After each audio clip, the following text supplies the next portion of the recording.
University of the Philippines sa Cebu. At tayo po ay tutungo na sa panghuling pahayag ng ating mga kandidato. Pero bago po yan, magkakaroon lang po tayo ng huling taas kamay na tanong. Muli po, taas kamay lang po ito, walang paliwanag sa tanong na ito. Sino po dito ang pabor na ilibing si dating Pangulong Ferdinand Marcos sa libingan ng mga bayani? Itaas lang po ang kamay kung pabor. I will explain in my Wala pong paliwanag. Sorry Yes. po, Mayor But Duterte. other venue. I Okay. said I would explain why. Mayor Duterte, I'm sorry. Wala pong paliwanag. Not here. All Other venue. right. Explain to the people why. All right. Salamat po, Mayor. Salamat po sa lahat ng mga kandidato. Divisive. Sa puntong ito po, pakikinggan na po natin ang panghuling mensahe ng ating mga kandidato. May 2 minuto po ang bawat isang magsalita. Unahin na po natin si Vice President Jojo Marpinay. Ako na naman, ang una. Anyway, mga kababayan, enough of mediocrity in governance. Performance, hindi ko pangako. Gawa, hindi dada. Pag ako naging Pangulo, daladala ko po ang malawak ng karanasan sa pamahalaan. Mayor, Chairman, Governor ng Metro Manila, naging Vice President po ninyo. Kakayahan no, sa pamumuno. Yung kakayahan ko po sa pamumuno, nung dumating ako sa Makati, maraming mahirap. Nung ako ang namuno, nabawasan ang mga mahirap. Maraming walang trabaho. Sa aking pamumuno, maraming nagkatrabaho. Sa aking pamumuno, we were able to deliver quality basic services. Quality. Sabi nga namin, walang mamamatay sa Makati ng sakit dahil sa kahirapan. Libre libro, libre lahat ng pangangailangan ng mga bata. Noong dumating ako, malapit na mabangkarote ang Makati, 240 million pesos. Meron pang utang na 200 million. Nung ako ay umalis, yung 240 million, nagawa ko pong 11 billion pesos. Yun ho ang aking kakayahan manamamuno. Pero mas importante po ay yung malasakit sa bawat Pilipino. Ako po, ito ho ang sa aking palagay, the Filipino people deserve no less from the President. Ako po si Jojo Binay, ang inyong pangalawang Pangulo, ng kandidato po ngayon ng pagkapangulo. At number 1 po ako sa balota. Maraming salamat po. At ngayon po, pakinggan po natin ang panghuling pahayag ni Mayor Rodrigo Duterte. Yes, thank you. In this country, there is trouble everywhere. There's corruption, there's criminality, and the flooding of drugs, which is really instilling fear in us, in the government. But, if you cannot stop corruption, you cannot stop criminality, and you cannot stop drugs. Why? Because some people in the government not all are into crime, smuggling of rice, smuggling of everything, smuggling of airplanes and all. And we just cannot, I hold it as an article of faith that no progress can ever happen to this country with these things around. I will try to suppress crime. I could not promise in heaven. I will try to stop drugs. And if President, I said, in 3 to 6 months, I will stop corruption in government. I have to provide security for the present generation, and the coming generation would take us into, I don't know where, but they would be now in command of society. We have to protect the children. We have to end crime. And I said drugs must be suppressed.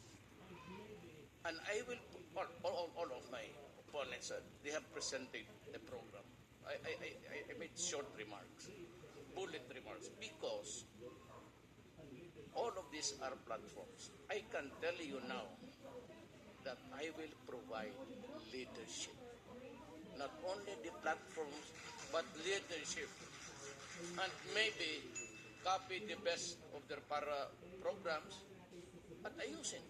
What's good in this program, Grace pati kay Mar, I will adapt it if it's good. And leadership, I will do it.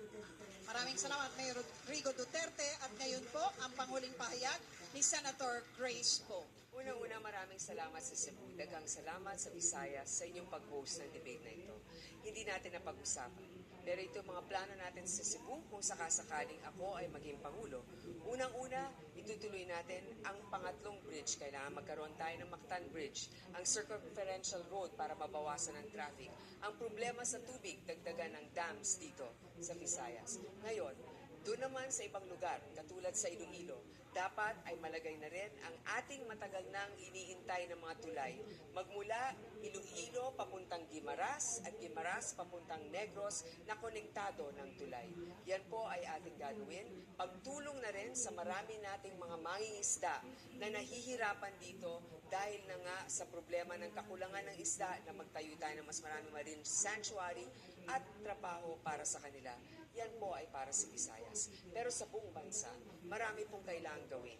25 million po ng ating mga kababayan ay pareho-parehong naghihirap at mababa sa 330 pesos ang kinikita sa isang araw.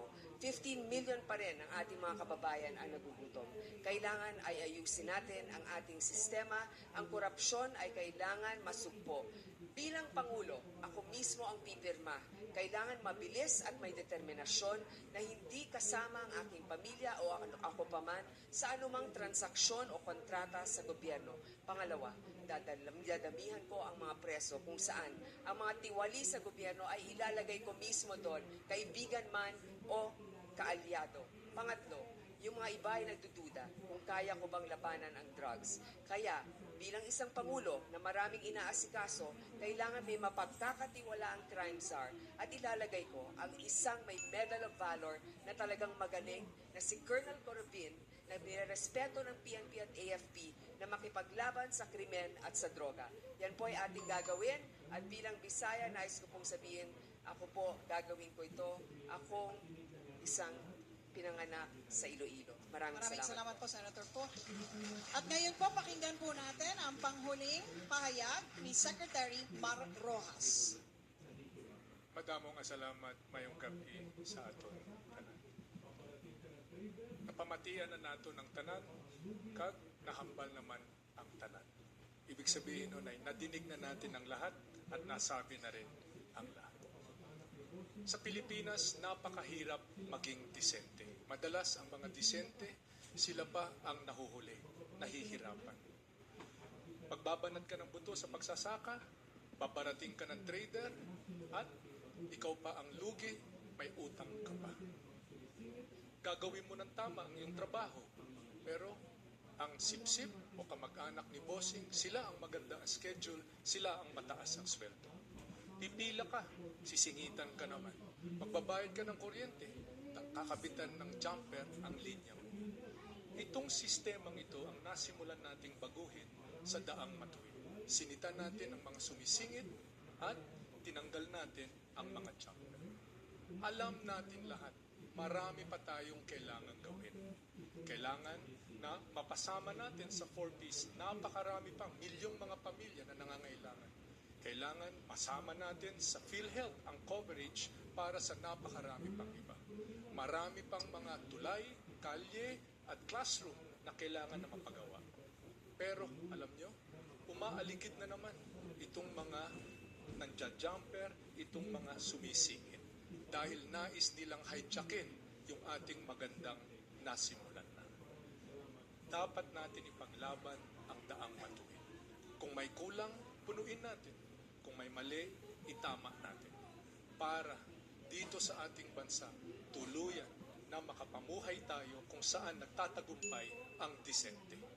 Iniimbita ko po kayo, ibalik natin ang Pilipinas sa mga disenteng tao. Maraming salamat. Magandang gabi sa ating Palakpakan po natin ang lahat ng ating mga kandidato. At Dito po nagtatapos ang ating debate pero hindi po nagtatapos ang ating programa sa telebisyon at pati na po sa online. Huwag pong aalis ang mga taga-subaybay dahil pagkatapos po nito ay ipakikita po namin sa inyo ang lahat po ng mga eksenang naganap bago po mag-umpisa ang debate. Kaya wag po kayong aalis ang mga nanonood po sa telebisyon, nakikinig sa radyo at pati na po sa aming live stream. Samantala, maraming salamat po. Wag po kayong aalis. Magpapasalamat lang po ang aming COMELEC Chairman